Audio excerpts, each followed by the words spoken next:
Bonjour, bienvenue à cette première activité en fait de l'année des conférences RQSPAL. Au cours de l'année 2018-2019, nous allons avoir un total de 10 conférences. Et puis l'horaire, vous pouvez aller le consulter sur le site web à recherche-palliatif.ca. Et voilà, aujourd'hui, on a la chance de recevoir un conférencier international qui nous vient directement de France, qui va nous parler en fait de la pratique des soignants français face aux soins palliatifs de fin de vie. Donc, merci, Monsieur Bandian, d'être parmi nous. Et je vous cède la parole immédiatement.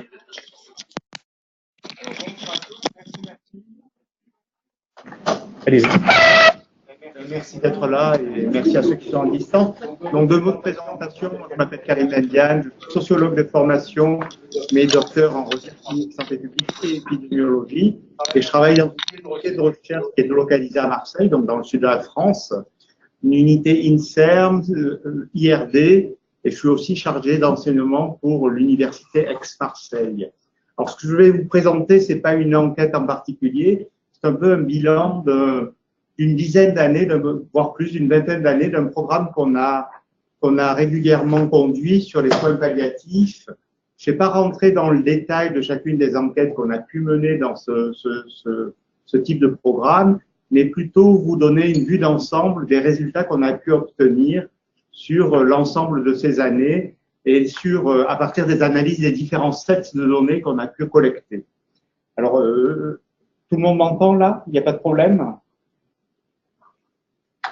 Alors, un peu d'histoire, un peu, c'est un peu la remise des Césars. Hein. Vous savez, dans les remises des Césars, il y a toujours le côté émotion, le côté souvenir. Bon, les soins palliatifs, c'est quoi? Bon, si c'est les Sanders, la fin des années 70 à Londres, et on commence à créer, bien sûr, avec ce schéma qui est aujourd'hui fortement mis en cause et remis en cause, parce qu'on pense que les soins palliatifs doivent intervenir beaucoup plus tôt.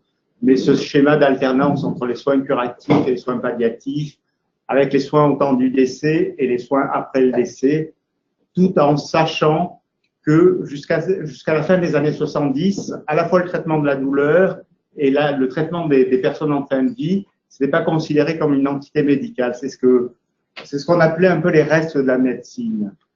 C'était un peu mis de côté et c'était des situations d'impasse et ça n'intéressait pas trop le milieu médical. Donc, vous voyez, ça commence en Angleterre à la fin des années 70. Ça arrive chez vous, en Amérique du Nord, beaucoup plus tôt qu'en France, parce que début des années 2000, hein, on est en 99, en France, il y avait toujours pareil. Hein.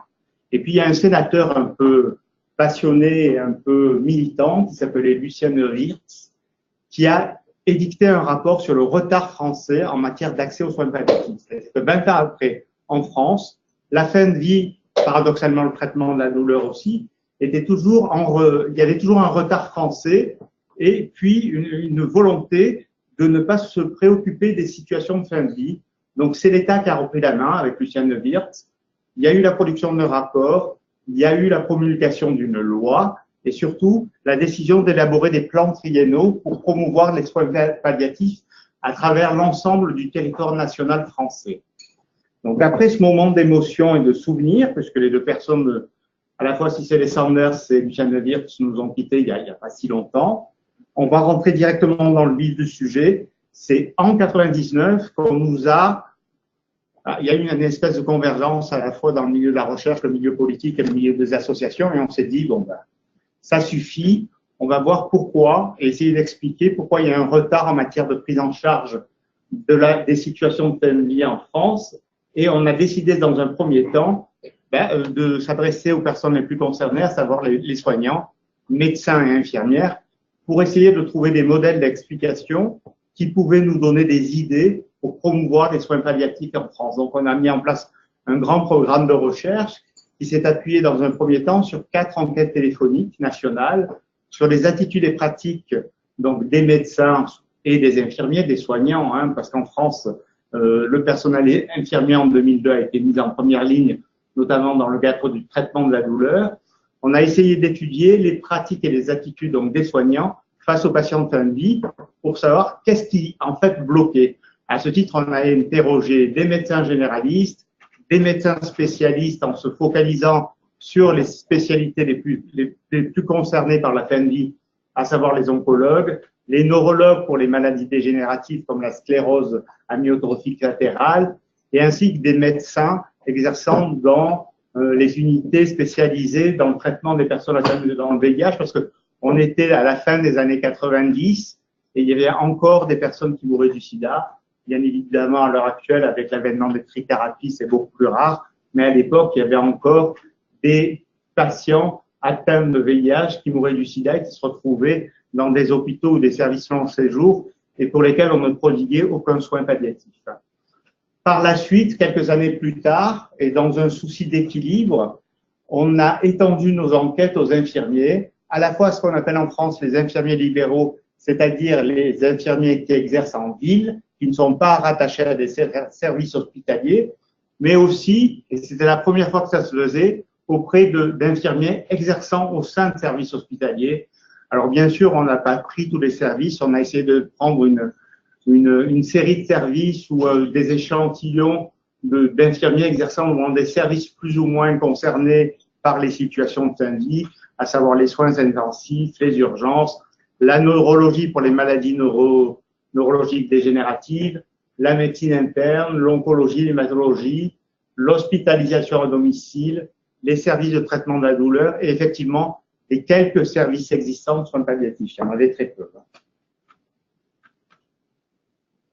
Alors, ces enquêtes, elles étaient assez longues, il y avait plus de 200 questions, elles traitaient d'un tas d'items qui portaient à la fois sur la connaissance et les opinions sur les soins palliatifs, sur la connaissance et les pratiques dans le traitement de la douleur, sur les opinions sur les actes d'euthanasie et l'euthanasie, sur les pratiques relatives à l'intubation et la ventilation artificielle, sur la communication soignant-patient, notamment du pronostic et du diagnostic, enfin sur la prise en charge des patients en fin de vie et l'accès à des services spécialisés, tout en sachant que ces questionnaires de type, alors je ne vais pas développer la méthodologie, mais c'est des questionnaires qui ont été inspirés par les modèles psychosociaux utilisés dans le VIH, s'appuyant sur des questionnaires de type KBT, connaissances, attitudes et pratiques.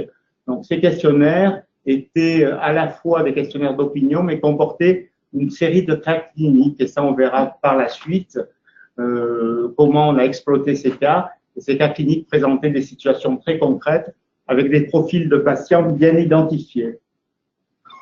Alors, première question qu'on s'est posée, c'est les soins palliatifs, c'est quoi? Parce qu'en France, à la fin au début des années 2000, les médecins ne savaient pas du tout ce que c'était les soins palliatifs et confondaient effectivement la prescription d'antidouleurs comme la morphine, les morphiniques de palier 3, la fin de vie, ce qu'on appelait la lyse et les cocktails lithiques. Pour eux, les soins palliatifs, c'était simplement l'euthanasie. Alors, preuve en est, c'est qu'en 2002, il y avait une confusion complète, et là, donc c'est un article qu'on a publié dans Social Science et Medicine sur cette question-là.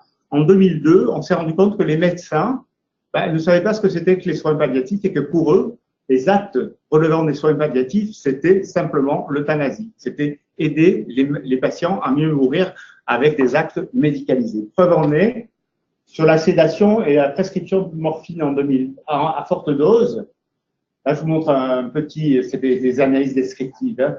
Vous voyez que près, par exemple, d'un neurologue sur 3 pensait que la sédation, c'est un acte d'euthanasie. Vous voyez, il y avait une confusion entre ce qui relevait de l'euthanasie et ce qui relevait des soins palliatifs. Alors, vous savez que la sédation, bon, là, c'est un réseau spécialisé, je ne vais pas expliquer que la sédation, c'est un endormissement avec une possibilité de réversibilité qu'on peut réveiller la personne, tandis que là, on verra plus tard les cocktails lithiques, c'est pas du tout ça, la liste, c'est autre chose. Mais ce qu'il y a de plus impressionnant, c'est que parmi les médecins généralistes, près d'1 sur 5 pensaient que injecter de la morphine à forte dose chez un patient qui souffrait, c'était un acte d'euthanasie. On injectait de la morphine à forte dose pour le tuer. Même chose chez les infirmiers, les taux sont plus élevés. Hein. Confusion complète, et là c'est quelques années plus tard, c'est en 2005-2006, entre l'acte d'euthanasie, la sédation et la prescription de morphine à forte dose. Vous voyez que les taux sont assez élevés, qu'il y avait vraiment une confusion et que la sédation était encore là considérée comme un acte d'euthanasie. Alors pourquoi on a interrogé les infirmiers plus tard? Parce qu'en France, en 2002, il y a eu la loi Kouchner, et la loi Kouchner redonnait une place centrale au personnel infirmier dans le traitement de la douleur, et notamment dans le traitement des patients en fin de vie. En 2002, les infirmiers se sont vus octroyer la possibilité de pouvoir modifier les traitements antalgiques. Ils se sont vus la possibilité de pouvoir modifier les prescriptions médicales. Alors, c'est assez original en France, parce qu'avant, on considérait que avant 2002, que les infirmiers, c'était des exécutants. Le médecin prescrivait et l'infirmier exécutait. À partir de 2002, non, ça change, notamment au niveau de la douleur. L'infirmier peut remettre en cause, solliciter le médecin et modifier la prescription du médecin. Ça a été quelque chose d'assez révolutionnaire en France. Cette histoire de cocktail lithique, alors je ne sais pas si au Canada, tout le monde sait ce qu'est une lise, ou un cocktail lithique. Alors, le cocktail lithique, c'est la grande hypocrisie française. En France, on disait l'euthanasie c'est interdit, il ne faut pas tuer les patients. Bon, le médecin n'est pas là, le médecin est là pour soigner des vies, mais vraiment, il ne doit pas accompagner la mort, il doit provoquer la mort. Le cocktail lithique, c'est la prescription de 3 produits, Phénergan, Dolozol, et puis je me souviens bien, qui est un antidépresseur, un antihistaminique, et puis le troisième, l'enfer, qui provoque la mort accélérée d'un patient en phase d'agonie. C'est ce qu'on appelle la lise. Alors moi, je me souviens, quand j'ai commencé mes études, j'étais régulateur dans un service d'urgence, j'avais 2 étages au-dessus de moi avec des patients en fin de vie et des patients âgés. Et le week-end, le vendredi soir, le médecin prescrivait aux infirmières ce qu'on appelait une lise. On va le liser celui-là, ce qu'on disait. On lui prescrivait un cocktail lithique, comme ça, il était sûr que le lundi il était mort. Il était parti dans le week-end. Et pourtant, l'euthanasie était une pratique interdite. Alors, on a osé, là, on a failli avoir de gros problèmes, hein. Mais éthiquement, on a eu l'autorisation parce que c'est un mouvement qui voulait quand même, en France, arrêter l'hypocrisie à propos de ce sujet-là. Vous voyez, je vous donne les résultats sur la prescription de cocktail lithique.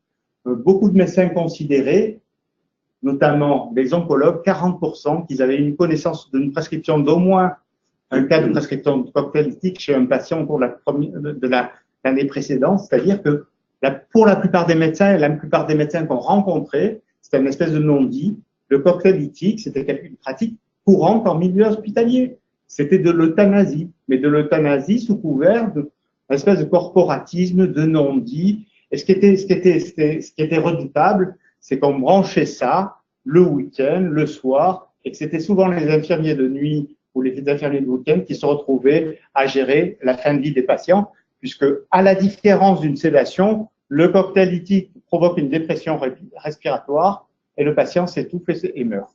Voilà. Donc, ça a été la grosse hypocrisie française. C'est-à-dire que nous, on a prétendu, avec des tas de condamnations, des tas de procès, proscrire l'euthanasie, alors que c'était une pratique qui était, je dirais pas courante, mais qui était connue, qui était partagée par l'ensemble des médecins, et ça restait dans le colloque singulier, médecins et infirmières, et les familles n'étaient même pas au courant. On disait, on va liser les malades, c'est ce mot de lise, qui a disparu aujourd'hui, je l'espère, mais à l'époque, il y avait effectivement, et on a été les premiers pour dire, attendez, on réfléchit sur les soins palliatifs, il y a une méconnaissance, vous interdisez une loi, mais il y a quand même une situation qui est particulièrement sensible et hypocrite, c'est que depuis des années, des dizaines d'années, on pratique la lise de manière courante dans les hôpitaux et personne ne dit rien, il n'y a aucune législation qui encadre ça. Par contre, il y avait un frein au développement de ce qu'on appelait la sédation active et ça a permis quand même de débloquer les mentalités autour de la fin de vie, autour de la sédation et de faire baisser, j'espère, parce que ça n'a plus jamais été mesuré, la prescription de cocktail lithique. Je crois que c'est à l'heure actuelle, ça doit être maladie. Et je pense que plus aucun médecin français n'oserait liser un patient. Opinion, à l'époque, on avait quand même beaucoup de médecins qui étaient favorables, hein, plutôt d'accord. C'est un seuil assez important, hein, qui frôlait le tiers des médecins pour la France, hein, qui est un pays vraiment anti-euthanasie, anti-eugénisme, avec une forte tradition chrétienne, hein, parce que c'est ça, c'est effectivement, il y a une dimension religieuse qui est assez importante. Quand même plus d'un tiers des médecins qui étaient favorables à une légalisation, parce que des pays étaient en train de légaliser. À l'époque, il n'y avait pas encore la Belgique, mais il y avait les Pays-Bas, et il y avait une pression venue notamment des pays du Nord pour faire évoluer notre dispositif législatif. Et il y avait donc un tiers des médecins à cette époque, en 2002, qui étaient favorables à une légalisation de l'euthanasie. Même chose chez les infirmiers. Alors, tout dépendait, et ce qui est d'intéressant, c'est que tout dépend du type de service. Vous voyez que, et c'est ça qui est paradoxal et qui pose question, c'est pour ça que la Société française d'accompagnement et de soins palliatifs en France a toujours été contre l'euthanasie, contre la légalisation de l'euthanasie et du suicide médicalement assisté, parce qu'en fait, quand on sait accompagner les fins de vie, on n'a pas besoin l'euthanasie, on se rend compte que la demande d'euthanasie, on arrive à la réduire. Les soins palliatifs permettent de réduire la demande d'euthanasie, et c'est justement les infirmiers qui travaillaient dans les unités de soins palliatifs qui étaient les moins favorables à une légalisation de l'euthanasie. Or ça, c'est un système qui est toujours marqué parce que vous avez des prises de position, vous avez deux groupes en France. Vous savez ce qu'on appelle l'ADMD, l'Association pour le droit de mourir dans la dignité. C'est un groupe de patients et de politiques qui prônent la légalisation. Chez nous, c'est chaud, c'est sensible, parce que c'est dans le programme d'Emmanuel Macron, qui prône la légalisation de l'euthanasie et du suicide médicalement assisté. Et vous avez la société savante, la SFAP, Société française d'accompagnement et de soins palliatifs, qui a pris position contre une légalisation. Ça ne veut pas dire qu'il y a des cas résistants, ça ne veut pas dire qu'il y a des cas toujours qu'on n'arrive pas, des demandes d'euthanasie qu'on n'arrive pas à réduire, les demandes d'euthanasie de la part des patients.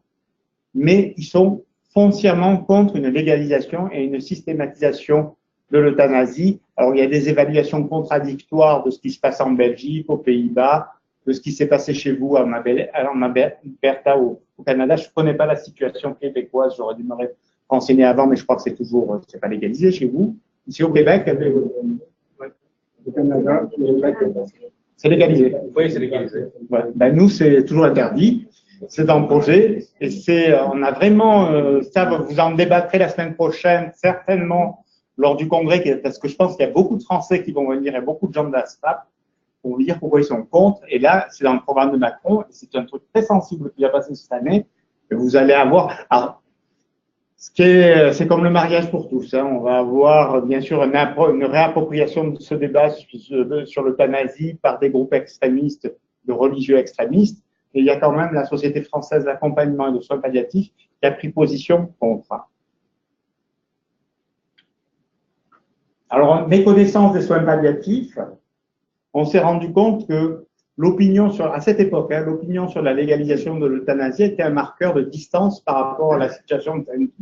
On s'est rendu compte que les personnes, justement, comme je vous l'ai montré, qui étaient les moins souvent en contact de patients en fin de vie, étaient le plus souvent en faveur d'une légalisation de l'euthanasie.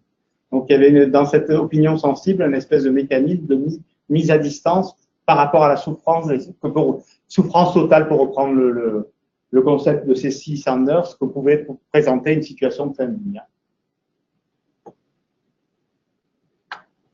Alors ça, c'est un modèle qu'on a fait avec des constructs du KBP, je ne vais pas le développer, mais on s'est rendu compte que l'opinion exprimée qui était mesurable sur l'euthanasie, elle était en lien avec des attitudes en faveur ou en défaveur, et qu'elle n'était pas neutre sur la distance qu'on prenait par rapport aux patients, qui se traduisait de manière pratique sur la prescription de certains antalgiques de palier 3. Bon, je vous le montre quand même, c'est tout un travail qu'on a fait sur plusieurs papiers. Cette modélisation concernait avec des profils de soignants. On avait environ 60% des soignants qui étaient défavorables et qui avaient une attitude assez proche en France des patients en fin de vie, et 40% des soignants qui étaient plutôt favorables à l'euthanasie et qui, eux, étaient dans une situation de distance par rapport à la fin de vie et surtout de moindre prescription par rapport aux antalgiques de palier 3. Alors, pourquoi je vous parle de ça? Parce que nous, en France, on a un problème immense avec la question des antalgiques de palier 3. En France, il y a toujours eu une défiance. Il y a deux pays où il y a une défiance majeure à l'égard des antalgiques de palier 3, l'Allemagne et la France.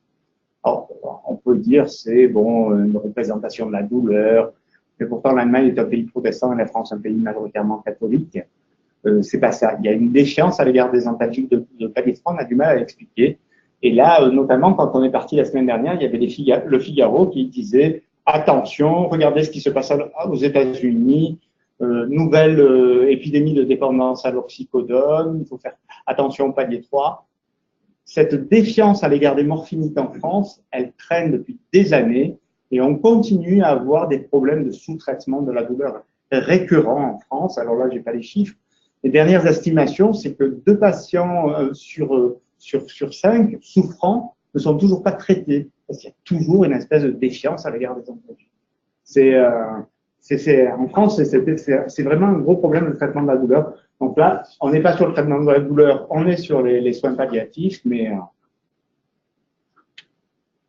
seconde partie, c'est la communication. Le soin palliatif, c'est quand même être dans la communication entre soignants et patients, hein, communication de diagnostic et du pronostic. Ça nous paraît évident, on a même fait une loi aussi en 2002 pour dire que quand même, il fallait que les médecins, du moins l'équipe médicale, informent au moins du diagnostic. Voilà, donc nos résultats, c'est que seulement 9% des médecins généralistes, 18% des oncologues et 7% des neurologues à l'époque, hein, mais on va revenir plus tard sur les résultats de Vican, on va voir que ça peut informer systématiquement leurs patients compétents du diagnostic. Là, et bon, d'où après par la suite la mise en place des consultations d'annonce et tout. À cause de ça, parce qu'en France, les médecins n'annonçaient pas le diagnostic. Il ne jugeait pas nécessaire de dire aux patients ce qu'il avait. C'est quand même, ça nous paraît. Mais en 2002, c'est comme ça. Donc ça a été, bon, cette enquête a permis de débloquer quand même. On s'est pris des coups de lance-flamme, hein, parce qu'on y est allé fort. Hein. On a levé tout ce voile d'hypocrisie en disant non, il y a des lois, il faut que les patients soient informés au moins de leur maladie. Ben non, en France, c'était pas systématique. Sur quelques années plus tard sur les infirmiers, est-ce que communication du diagnostic à un patient compétent, c'est-à-dire un patient jugé apte psychologiquement à le recevoir, hein, physiquement, psychologiquement, on voit que c'est seulement 100 reste chez les libéraux, les hospitaliers, c'est 46% qui pensent des médecins, des infirmiers libéraux qui pensent qu'il faut donner systématiquement le diagnostic, et seulement 25% des infirmiers hospitaliers. C'est-à-dire que près de 70% des infirmiers hospitaliers pensaient qu'il ne faut pas donner systématiquement le diagnostic à un patient compétent. C'est-à-dire en capacité de le revoir. Là, on était en 2005-2006. On s'est dit, depuis les consultations d'annonce, je vois Herman qui a participé à tous ces plans cancer et il est bien au courant de ça, du travail qu'il a fallu pour expliquer aux soignants, mais non, un patient compétent, il doit savoir ce qu'il a. À la limite, il doit même avoir une idée du pronostic. C'est un individu qui ne doit pas être exproprié de sa trajectoire en santé, comme ça. Alors vous, ça vous paraît très étrange, je ne sais pas quelles sont les pratiques au Canada, mais en France, c'était comme ça. Les données de Vican, bon, je ne vous présente pas Vican, je l'ai présenté hier, vie après cancer. 20% des patients interrogés en Vican, là on est en 2012, hein, ont connu leur diagnostic de cancer hors d'un contexte médical. Un patient sur 5. Bon, c'est du déclaratif, vous pouvez me dire que, voilà. Vous pouvez me dire qu'il y a des biais de mémorisation, que c'est de la reconstruction. Dans les enquêtes en population, il y a toujours des biais. On peut dire que là, on surestime en fait la non-connaissance du diagnostic, c'est à 20%, ça veut dire 15%. Ça, c'est toujours une part assez significative. Et 35% ont constaté que les soignants ne prenaient pas assez de temps pour répondre à leurs questions. Donc, il y a toujours un problème de communication soignant-patient. Alors ça, on est sur le diagnostic. Ça, c'est en 2012, c'est l'enquête Vican auprès de personnes atteintes de cancer. On les a interrogés 2 ans après le diagnostic d'un cancer pour savoir comment s'était passé l'annonce au diagnostic. Et ils nous ont répondu ça. Connaissance du pronostic, pareil. Hein. Là, sur des cas précis, on avait demandé aux médecins de nous décrire le suivi des 3 derniers patients en fin de vie, un suivi de manière très complète. Hein. Vous avez les 3 derniers patients en fin de vie que vous avez suivis, est-ce que vous pouvez nous décrire tous les actes, tout ce qui s'est passé? Il y avait toute une batterie de questions, hein, et vous voyez les résultats. 45% des médecins suivis, des patients suivis ont été informés par le médecin du pronostic. 27 par un tiers. 9 ont refusé de le connaître. 19 n'ont pas été informés du tout. C'est-à-dire qu'on ne leur a même pas demandé s'ils voulaient le savoir ou pas. Parce que dans les soins palliatifs, c'est quand même bien à un moment donné. C'est vrai que c'est difficile. Je peux comprendre et on est tous concernés par ça. Hein. On a tous dans nos familles des exemples. C'est difficile, un pronostic. Hein. Chacun est individuel. La médecine est un art, c'est pas une science. Et chaque patient est unique. Mais à un moment donné, je pense qu'il a le droit de savoir, s'il le demande, le temps qui lui reste ou le temps estimé qu'il peut lui rester. Après, autre question qu'on s'est posée dans le cadre de ce programme, sommes-nous tous égaux en situation de fin de vie? Donc ça relève des inégalités sociales de santé. Hein, et nous, on s'est concentré sur le genre et l'âge. On s'est rendu compte que le genre et l'âge du médecin, ainsi que le genre et l'âge du patient, n'étaient pas neutres dans la relation thérapeutique. Donc, n'étaient pas neutres dans la relation en fin de vie. On s'est rendu compte que les femmes, là c'est toujours les médecins qui nous ont décrit les patients en fin de vie, les 3 derniers patients en fin de vie qu'ils ont suivis, les femmes étaient plus enclines à déclarer, mais là il y a sûrement des biais de désirabilité sociale, des déclarations, étaient sûrement plus enclines à déclarer qu'elles prescrivaient de la morphine aux patients qui étaient en fin de vie et qui présentaient des douleurs. Mais lorsqu'on se rendait compte, lorsqu'on a analysé, on se rendait compte que quand le patient était une femme, elle avait plus de chances de recevoir de la morphine en situation douloureuse lorsqu'elle était suivie par un homme. Donc, il y a une interaction de genre et d'âge entre le patient et le médecin. On continue sur des situations d'injection létale. Là, on a demandé à des infirmières, là je suis pas sur des résultats, c'est vrai qu'on peut aller sur les méthodes, mais comme c'est 20 ans, je vous passe, vous avez tous les papiers, après si vous voulez, vous tapez mon nom, vous retrouverez tous les papiers, et on pourra faire, si vous voulez, brainstorming, une méthodo-épidémio sur les modèles, sur tous les biais, la désirabilité sociale, l'acquiescement, le biais de primauté, le biais de récence, du haut type de collecte, ça je peux le faire. Mais là j'ai envie de faire un peu une synthèse.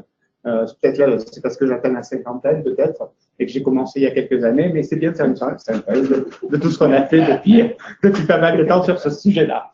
Donc voilà. Et on avait, donc là c'était à l'ESMO, je crois que c'est à l'ECO-ESMO, quand les deux associations s'entendaient encore. Alors, ECO-ESMO, ce sont de grandes associations européennes qui font un congrès similaire à l'ASCO. Pendant des années, elles s'entendaient très bien, elles faisaient le congrès ensemble, et puis d'un coup, il y a dû avoir des problèmes de sous, j'imagine, de financement, et maintenant, elles ont décidé de faire chacune leur congrès.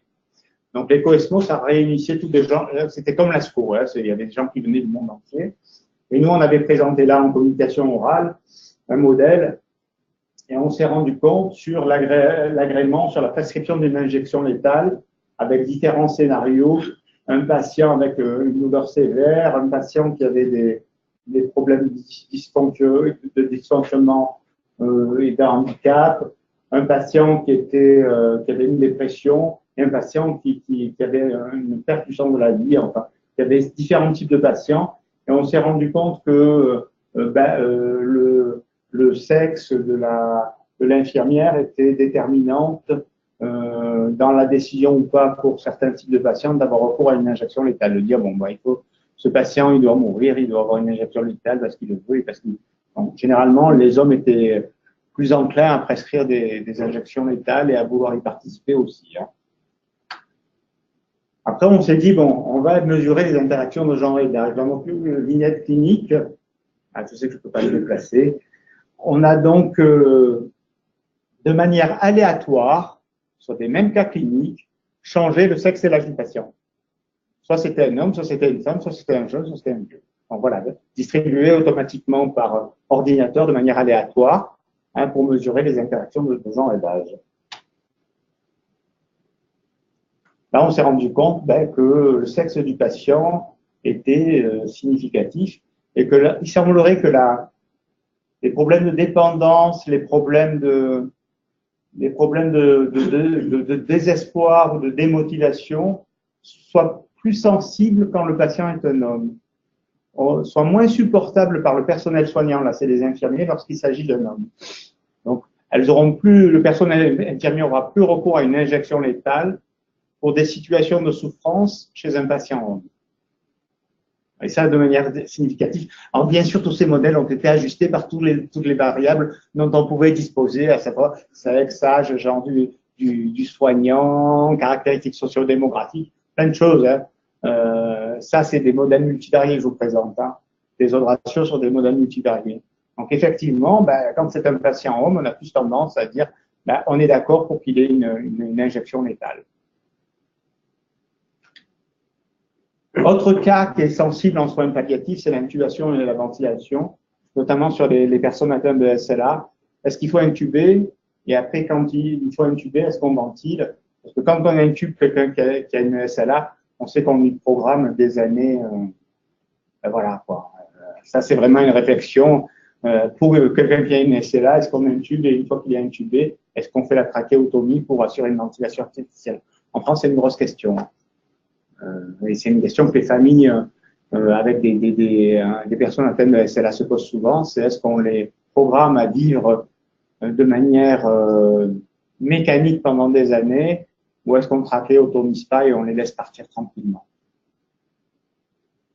Et là aussi, on avait des vignettes avec les âges, et voilà. On a vu que l'âge et le genre, l'âge enquêté, donc l'âge était très significativement les infirmiers les plus jeunes étaient très proactifs. Ils avaient plus que les femmes la volonté de réaliser les actes, c'est-à-dire de trachéotomiser et d'intuber. Et ils étaient plus en faveur de solliciter l'accord du patient à défaut celui des proches. Par contre, on demandait plus souvent l'accord du patient. Hein, c'est des cas virtuels, hein, c'est pas des cas pratiques. Hein, c'est des cliniques, c'est des vignettes cliniques. Lorsque le patient était un homme. Donc là, il y avait vraiment une interaction à la fois du genre et de l'âge du patient et du genre et de l'âge de l'enquêteur, en fait, de l'infirmier.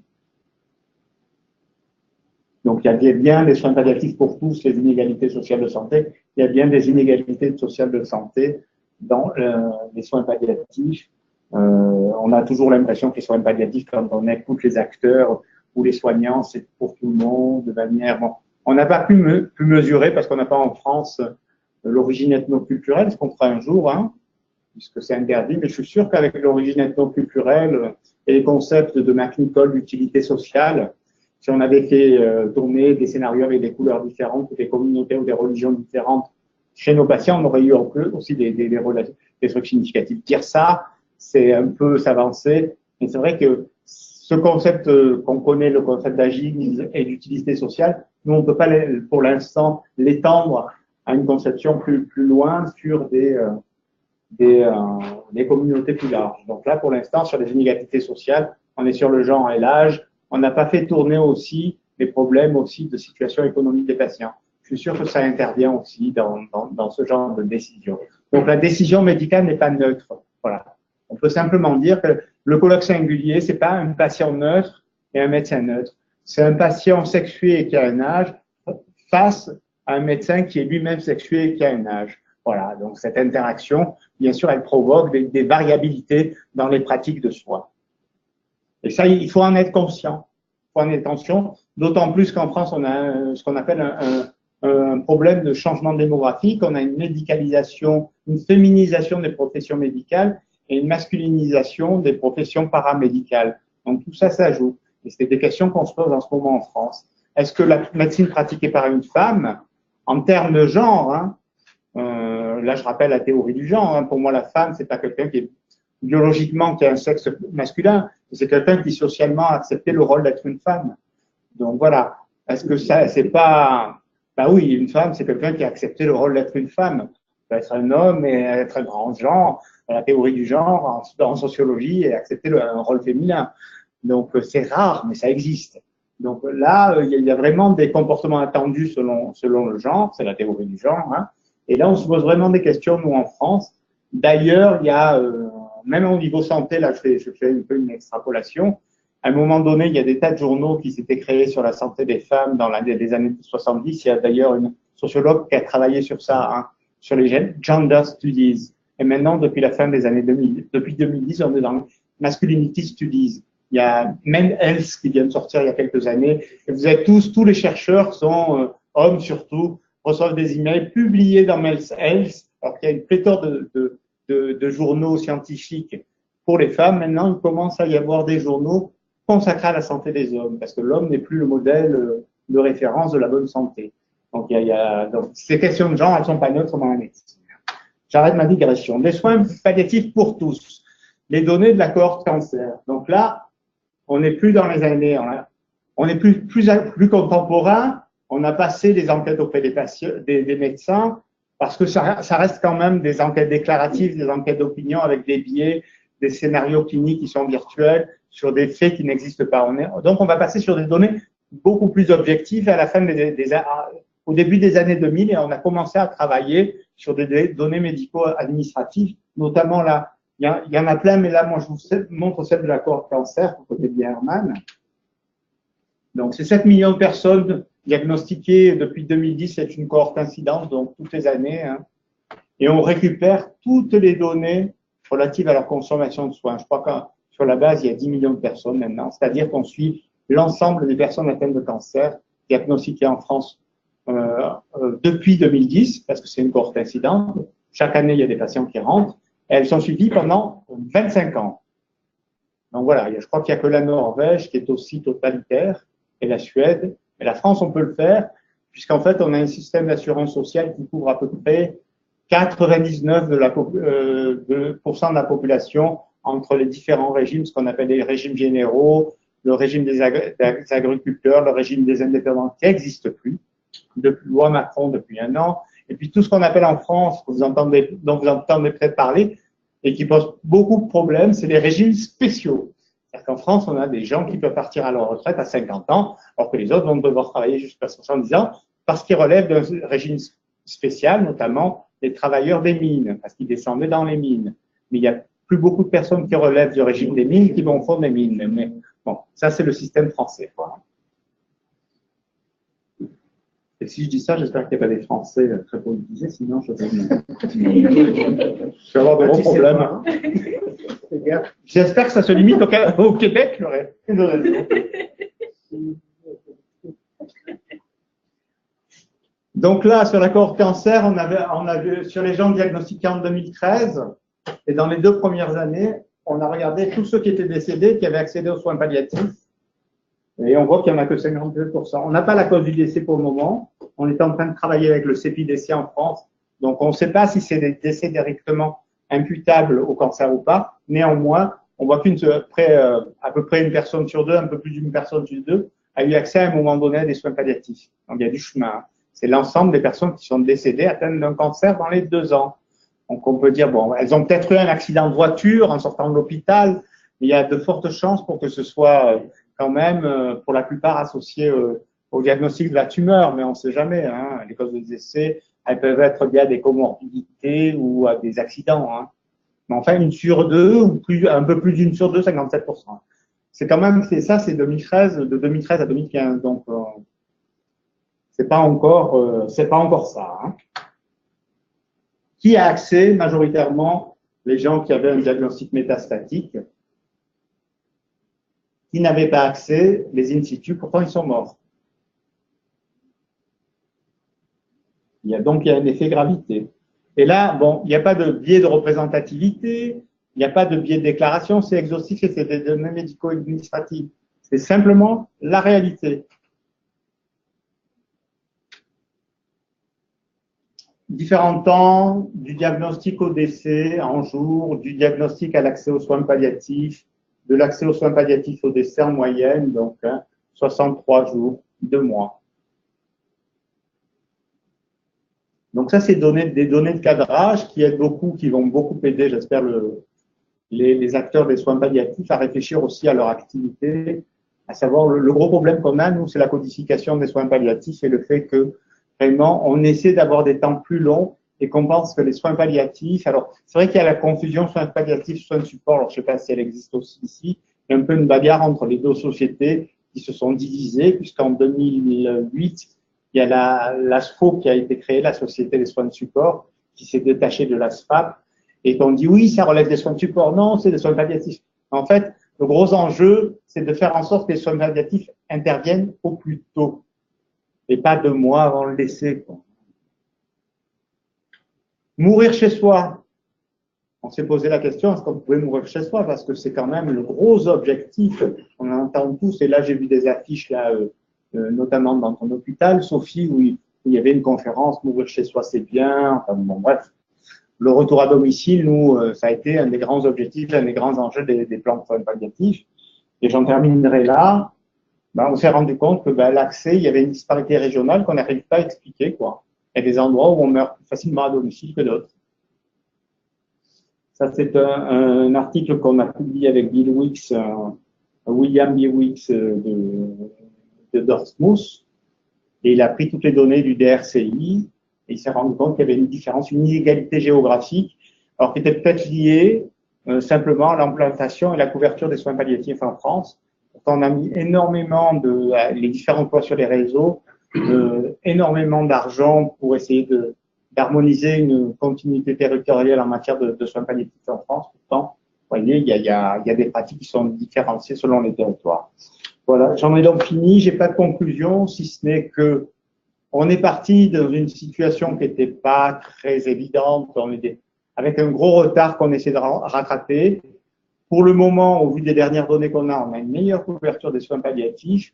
Mais le gros enjeu vraiment en France, c'est de faire en sorte qu'on arrive à accepter que les soins palliatifs, un peu abandonner ce schéma un peu caduc qu'on nous a présenté, du curatif, du tout curatif, puis progressivement du palliatif. Je crois que dès le départ, notamment dans certaines pathologies comme le cancer, quel que soit le stade, il faut mettre un peu des deux, alors qu'on appelle ça soins de support ou pas, mais c'est pas si tranché que ça. Et puis les soins palliatifs, c'est pas les soins jusqu'au temps du décès. On peut avoir des soins palliatifs et là on le voit dans certains centres, ressortir pendant 6 mois, revivre et puis revenir.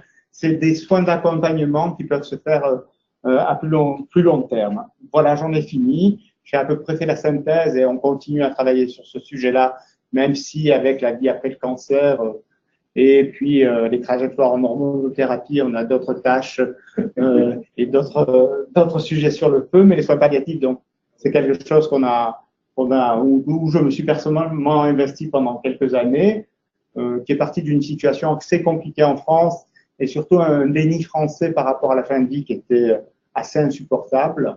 Surtout au sortir de l'épidémie de VIH, pour reprendre le contexte, on avait des gens, la plupart d'entre nous, on avait des gens qui mouraient autour de nous, qu'on refusait dans les hôpitaux, on ne les laissait pas rentrer, on n'en voulait pas, et ils mouraient dans des conditions pas possibles, et c'est ce qui a fait exploser en France, quand même, la fin des années 90, ce mouvement pour les soins palliatifs qui est né du VIH, parce qu'on trouvait insupportable que des jeunes de 18, 20 ans, 22 ans meurent à domicile, qu'on refuse de les hospitaliser, et dans des conditions qui étaient indignes. Voilà.